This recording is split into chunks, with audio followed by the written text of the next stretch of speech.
ओम श्री गुरुदेवभ्यो नमः। ओम श्री परमात्मने नमः। जब आप सत्संग सुनते हैं तो मन में प्रश्न भी आने चाहिए,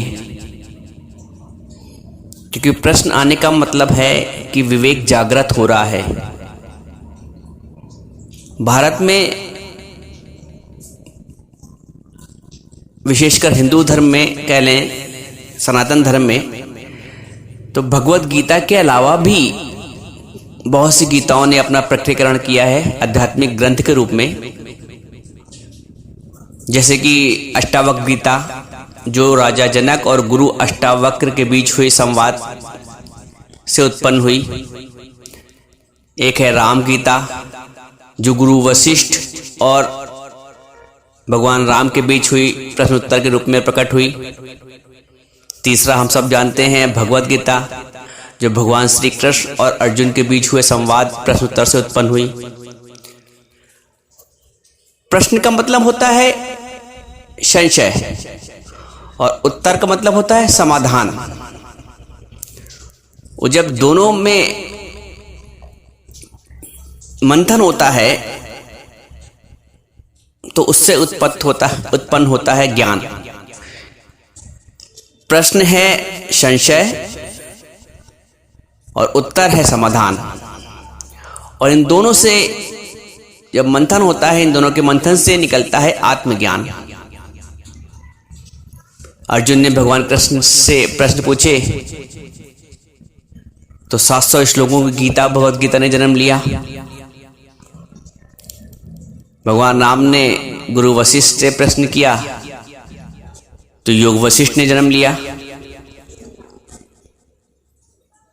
राजा जनक ने गुरु अष्टावक्र से प्रश्न किए तो अष्टावक्र गीता ने जन्म लिया।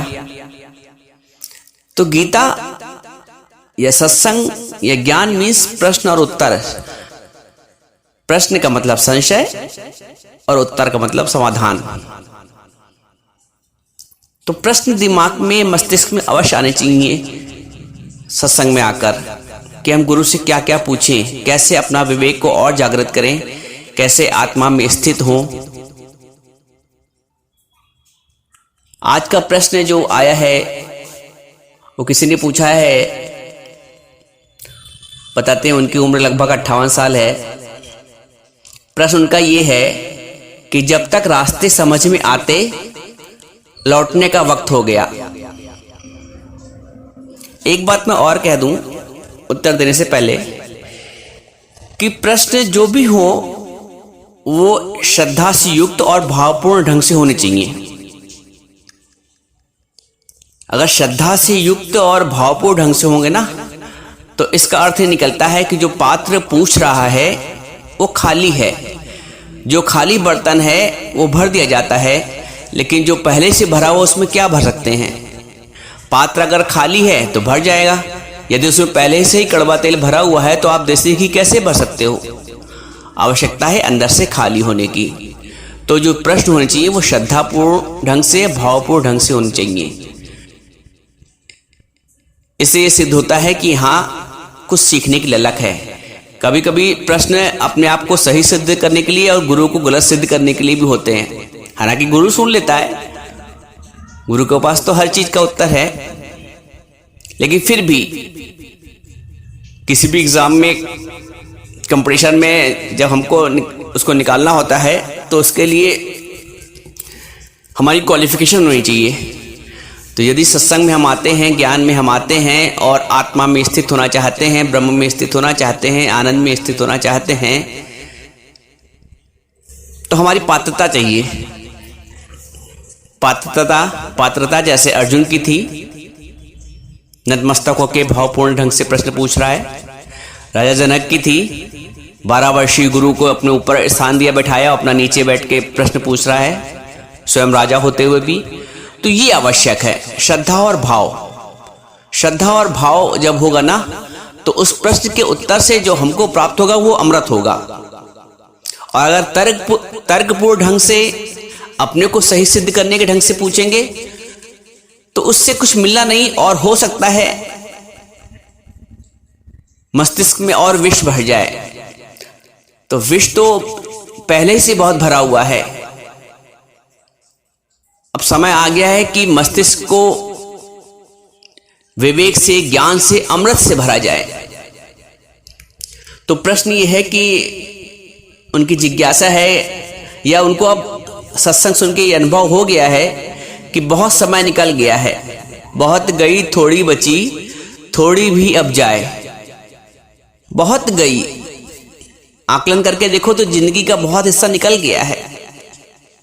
बहुत गई थोड़ी बची, थोड़ी भी अब जाए। जो थोड़ी बची वो भी जा रही, धीरे धीरे खिसक रही, एक एक दिन करके खिसक रहा है। तो उनका सवाल ये है कि जब तक रास्ता समझ में आता तब तक लौटने का वक्त हो गया। अब इस सवाल का उत्तर देने से पहले एक प्रश्न पूछना चाहूंगा कि आप किस रास्ते से लौटना चाहते हैं? जो रास्ता समझ में आ गया है, जैसा कि आप कह रहे हैं स्वयं, या उसी रास्ते से लौटना चाहेंगे जिस रास्ते पे अभी तक चलते आए हैं? अब ये प्रश्न स्वयं फिर अपने से पूछने वाला है कि जो रास्ता समझ में आ गया है 58 साल की उम्र में, तो समझ वाले रास्ते पे चलेंगे कि जिस रास्ते पे 58 साल चलते आए हैं उसी रास्ते पे चलना जारी रखेंगे? ये आपके निर्णय पर निर्भर करता है। अब आपको कैसा अनुभव है जगत का, क्योंकि अब तो निर्णय का समय आ गया है। और दूसरा प्रश्न, पहला प्रश्न ये उठा कि आप किस रास्ते से लौटना चाहते हैं, जो समझ में आ गया उससे, या अभी तक जिस रास्ते पर चलते हैं उससे लौटना चाहते हैं? और दूसरा, यदि वास्तव में सही रास्ते की समझ आ गई है तो तुरंत उस समझ वाले रास्ते पर चलना शुरू कर दो, क्योंकि समय की गणना करना तुम्हारे हाथ में नहीं है। जैसा कि तुम खुद कह रहे हो, जब तक समय, अब वो समय आ गया है कि अब तुम खुद ही कह रहे हो लौटने का वक्त हो गया, यानी तुम समझ रहे हो कि बहुत सा जीवन जा चुका है।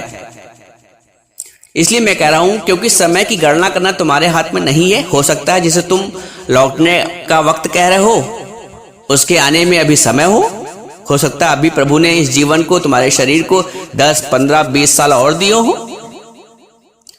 और 10, 15, 20 साल तो बहुत हो गया। 10, 15 सेकंड में अपना ट्रैक बदलकर सही रास्ता चुन सकते हैं जो आपको समझ में आ गया है। खोजी हो तुरंत मिल जाऊं पल भर की तलाश में। कबीर कहता है खोजी हो तो तुरंत मिल जाऊं पल भर की तलाश में। तो जीवन का भरोसा, यदि कोई चीज समझ में आ गई तो ये ना समझो कि ये भी अब तो मैं बुढ़ा हो गया हूं, अब तो समय निकल गया। जब जागे तब सवेरा। और तुम्हें नहीं पता तुम्हारे शरीर की कितनी आयु है। आज समझ गए तो आज सही रास्ते पे चलो। कल तक हम गलत ट्रैक पे चल रहे थे, आज अपना ट्रैक बदल दो। कितनी देर का समय लगेगा? तो खोजी हो तुरंत मिल जाऊं पल भर की तलाश में। उसमें देर नहीं लगती है, बस खोजी होना चाहिए। हाँ, यहां पे एक शर्त है, आपको अपने पुराने ट्रैक से नए ट्रैक पर चलना सिखाने के लिए एक प्रशिक्षित कोच की आवश्यकता होगी। जैसे कोई धावक है ना, 100 मीटर दौड़ता था, अब उसको 500 मीटर दौड़ना है, या 500 मीटर दौड़ना था, अब उसको 100 मीटर में स्पेशलिस्ट होना है। तो एक कोच चाहिए, स्पेशलिस्ट, एक प्रशिक्षित कोच की आवश्यकता होनी चाहिए, उसको होगी। क्योंकि रास्ता पता होने के बाद भी, ट्रैक पता होने के बाद भी हम उस रास्ते पर चलने और दौड़ने के लिए प्रशिक्षण चाहिए, ताकि जीत हमारी हो। अब रास्ता जब पता चल गया है तो उस पर चलने के लिए एक कोच चाहिए, एक प्रशिक्षण देने के लिए एक प्रशिक्षक चाहिए, ताकि हमारी जीत पक्की हो जाए। बिना कोच के दौड़ेंगे तो वो बात नहीं आ पाएगी। एक प्रशिक्षक होना आवश्यक है, और होता ही है। आप देखिए जितने भी खेल होते हैं सबके प्रशिक्षक होते हैं, सब में उनका कोच होता है। मेहनत गुरु की निश दिन, कुछ तुम भी लगाओ जोर, 1,84,000 तुम भटके हो, जन्म न लेना और। तो गुरु तो निश दिन मेहनत करेगा, हमको अपना भी पुरुषार्थ करना है, अपनी भी मेहनत करनी है। मेहनत गुरु की निश दिन, कुछ तुम भी लगाओ जोर, 1,84,000 तुम भटके हो, जन्म न लेना और। तो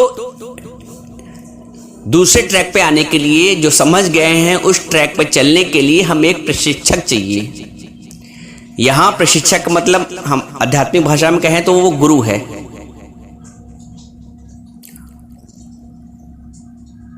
और सदगुरु ही है जो हमें इस जीवन की रेस में अर्थात मृत्यु और जन्म के बंधन से छुड़ाकर मोक्ष के लक्ष्य अर्थात जीत तक पहुंचा सकता है। जो दौड़ है जन्म और मृत्यु की जो सर्किल है, इसमें सब आदमी दौड़ रहा है और इसमें जीत तभी जब सर्किल के बाहर आके अर्थात मोक्ष की प्राप्ति की, आनंद की प्राप्ति की। मृत्यु के बाद मैं फिर कहता हूं, मृत्यु के बाद मोक्ष किसी ने नहीं देखा है। गुरु जीते जी मोक्ष देता है। मोक्ष किसे चाहिए? अपने विषय से, अपने विकारों से, अपने अहंकार से, अपनी आदतों से। जीवन निकल गया तो जीने का ढंग आया। तो जब विषय और विकारों से, अहंकार से मोक्ष मिल जाएगा तो जीने का ढंग ही बदल जाएगा।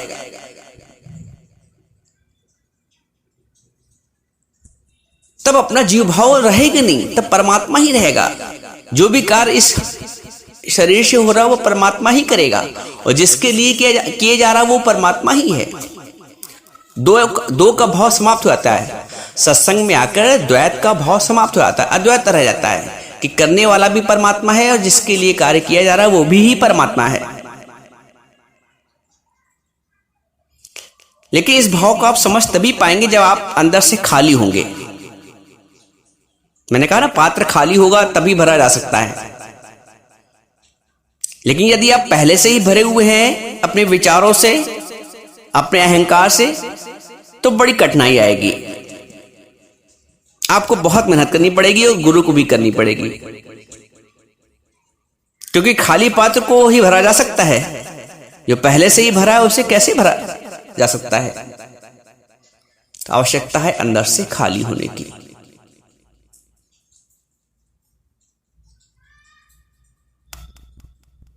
खाली हो जब होगा अंदर से, तब ज्ञान को रखा जा सकता है बर्तन में। हृदय रूपी जो कोई श्रद्धा का पात्र है उसमें तुम्हारे सारे संशय खत्म होने चाहिए, सारे भ्रम जाने चाहिए। और संशय भ्रम हमेशा प्रश्न और उत्तर से ही जाते हैं।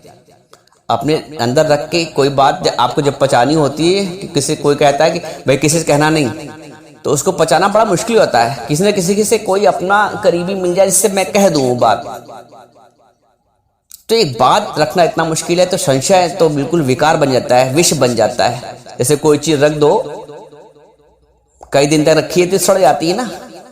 तो विषय विकार भी हमको अंदर से सड़ा रहे हैं, गला रहे हैं, हमको आनंद से दूर ले जा रहे हैं, हमको प्रभु से दूर ले जा रहे हैं।